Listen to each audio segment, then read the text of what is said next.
morning. It's Sunday. Today we're alone again. Today's vlog will probably be a little bit more structured. Probably not a good thing because yeah, it's probably better when I'm out there living life. Anyway, this is what we're doing and I enjoy it. I find it fun. So today it's a Sunday reset day. We've actually got quite a bit to do. The house is quite a mess. I guess I can show you. I also need to go grocery shopping because I haven't bought any groceries.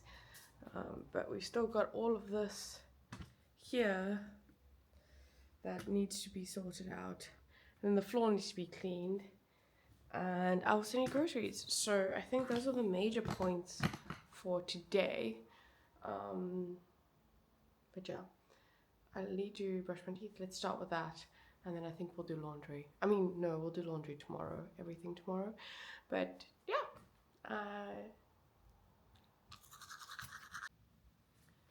Okay, let's get rid of all of this mess. Like the amount of washing that I have to do is insane. Anyway, it is what it is. It's nice to have people over. In my previous places that I've stayed here in the Netherlands, my places were so tiny that I couldn't even have anyone for this. So technology has evolved. I just don't have a vacuum cleaner. If I did, I sure as hell would not be doing this. So that's one thing, which is I think it's a plus in technology side, because this.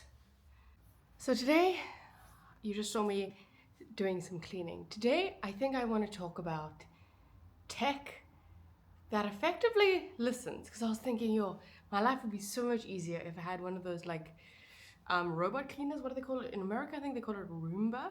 But life would be so much better than being on my knees doing this. But they come with some caveats. I can't remember the year, but there was a company called iRobot, where those little robots go around the house. They've mapped the house, so they know exactly where everything is. It makes sense, obviously. And what actually happened is they leaked some photos that robot had taken of some lady in her house on the toilet used to, I don't know, train some data somewhere. So they've obviously changed that and they patched it all up. But if you were a really good hacker and you wanted to get like the map layout of people's houses, this is maybe not so much of an issue in Europe or first world, but in South Africa, where people actively break into your house and steal things, knowing the outline of the house would be such a benefit to steal things. So let me get to cleaning and we'll chat a little bit about our active listening devices in a bit.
Okay, the floor is wet still, so before we have breakfast and settle down, I think we'll go to the grocery store. So then we'll have everything done, hopefully before 11.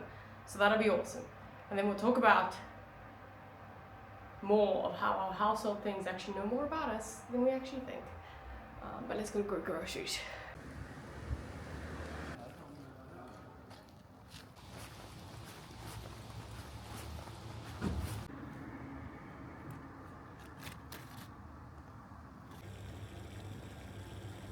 Look at my cup and my cozy hoodie. I think I'm winning Sundaying. Cheers. Hello, so it's a little bit later on Sunday and I just finished my lunch.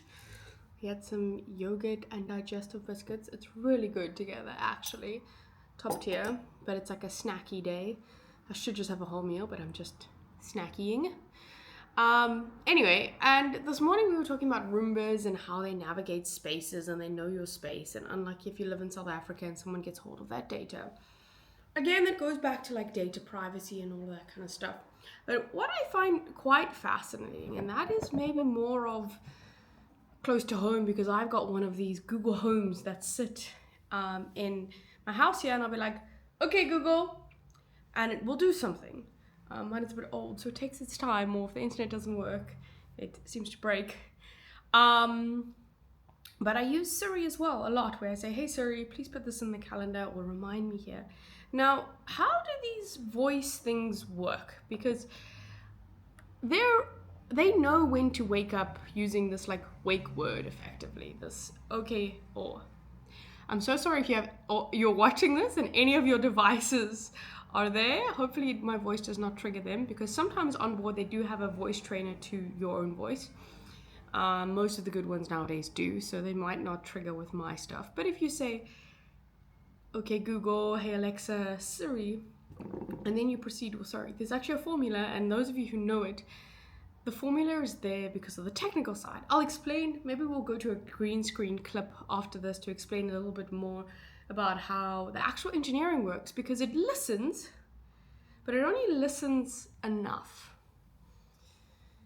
That's actually a lie, that's what they tell you. Because it's listening the whole time. It's just how the data is being processed. But we'll go into what it listens for and all that kind of stuff when we do the little bit more engineering green screen side of it. But what I find quite fascinating about these devices is how much they do know about us and how much information in the past, now they're a little bit more stricter, but how much information they took. Samsung, I think it was in 2019, even gave a warning out to the people that owned a specific TV, and they were basically like, don't say secrets in front of your TV because it's listening. Okay, so green screen Bianca did come through with a little bit of an explanation here. I'm going to try and get this done in about 2 to 3 minutes. I'm not going to go into the heavy engineering details about it, but there are two important things to note. Well, there are two parts to it. The first is the local part, which means that effectively all the processing and storage of the data stays on the device and doesn't go up to the cloud via the internet. So effectively, it's your data, it stays on the physical device, no one else has access to it. Then there's the cloud one. And once it's in the cloud, then other people have access to what you're saying. So if you say my password is XYZ, it's in the cloud, and then they can do what they like with that type of data. Obviously they can't, but you get what I mean. So effectively, the first part is effectively what happens. Let's just go a basic, is that it takes speech and puts it into number format. It does that, it basically gets a window of the speech, and then it converts it into perceptual frequency coefficients, and then that translates to effectively a word that it's learned. I'm not going to go into the grand details of it, but the computation of that is actually quite complicated. So they did a very smart thing by only computing in the range of human speech and human hearing. So if I play you this sound, and then I play you this sound, and then I play you this sound, and then this sound. The first two sounds, you could hear that there was a difference between them. The second two sounds, you couldn't really. That's because humans' speech is more in the lower frequencies, and we also can't necessarily tell the difference in our hearing in the higher frequencies. Some people can, and you can, but it's a lot more happens in the lower frequency bands. So they do a lot more of the computation in the lower frequency bands. And that's what allows the computation to actually happen on this local device without having a supercomputer there to take speech, translate it into vectors, vectors see if it correlates with the specific word. If it correlates with that specific word, then that's your wake word, and then go up. Now, it's not an exact science, because you can say, where's my poodle? And that may sound like, hey Google. But if you say, hey Alexa, it doesn't sound like, hey Google. So that's sometimes where you need to be a little bit careful, because you may say, where's my poodle? And then say, my password is XYZ. That will trigger wake word. Once you get wake word, then you go to the cloud automatically. Now, my password is blah, blah, then goes to the cloud. They obviously LEDs and everything on it to say, hey, I'm going to the cloud. But that's the only time we really need to be careful, unless you have a hacker that comes in, is able to get onto your local device and then streams that to their computer. If you have that, then I don't know, that's quite scary. But normal usage of it, it stays locally. So we don't actually need to worry that much. But if you want me to go into more details on how this signal processing and all this kind of stuff works, let me know.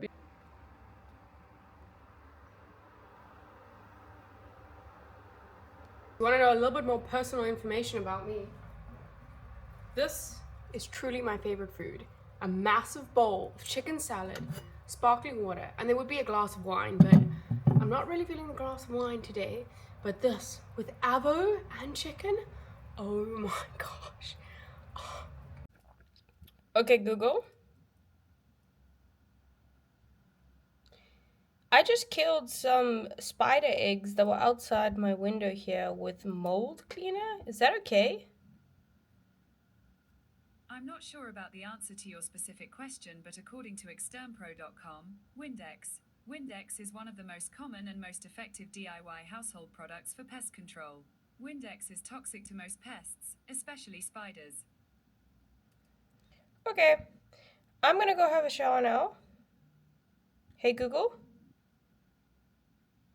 I'm gonna go have a shower now. Please can you play me some upbeat music that I can listen to in the shower? Remember, I'm a 90s kid.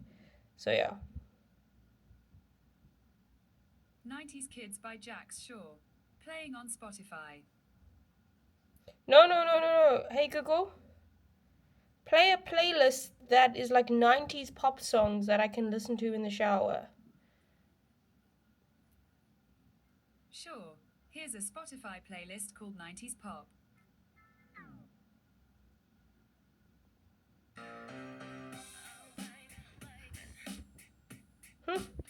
Okay, it's bedtime. Weekend is over. Sad. But I think today's one maybe was a little bit deranged.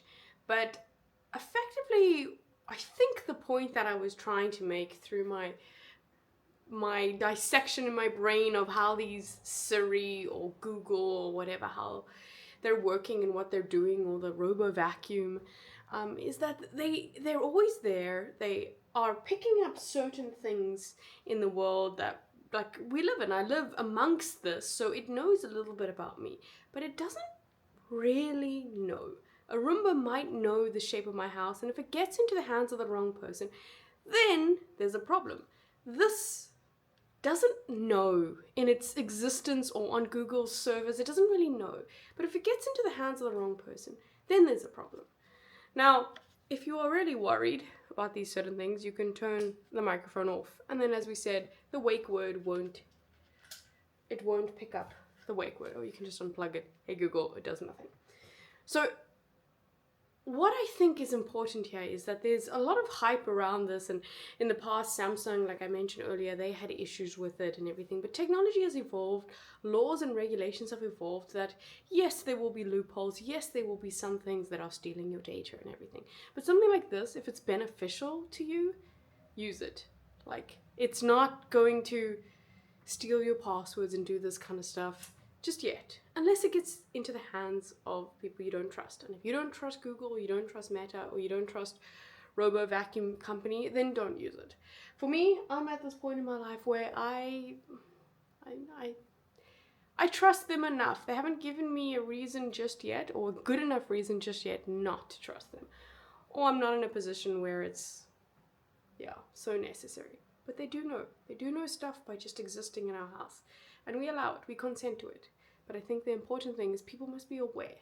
Like, you must be aware of the technology and what it is doing and how it works when you use it. Because when you're not aware, then you can't critically analyze if you want to use it or not. So on that point, let's talk about today's thought experiment. It's called the lifeguard. Imagine there's a lifeguard at a pool. They don't look at any one person for too long. They're scanning, watching, not because they're nosy, but because they're trained to notice certain patterns. A splash, a shout, a raised hand. Most of what they see, they discard. But if something matches the signal, they act. It's not personal, it's just protocol. That's what your devices are doing. Not spying, not saving everything, just listening for the digital version of a raised hand. But still, it means someone's always on duty, even on a quiet Sunday. And on that note, I still have to do my Duolingo. It's the bane of my existence. Let's get it done, and I'll see you tomorrow.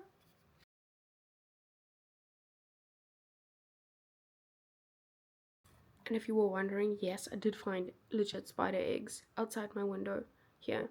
And I panicked and I was like, what's the most potent thing I've got? And it was like mold spray.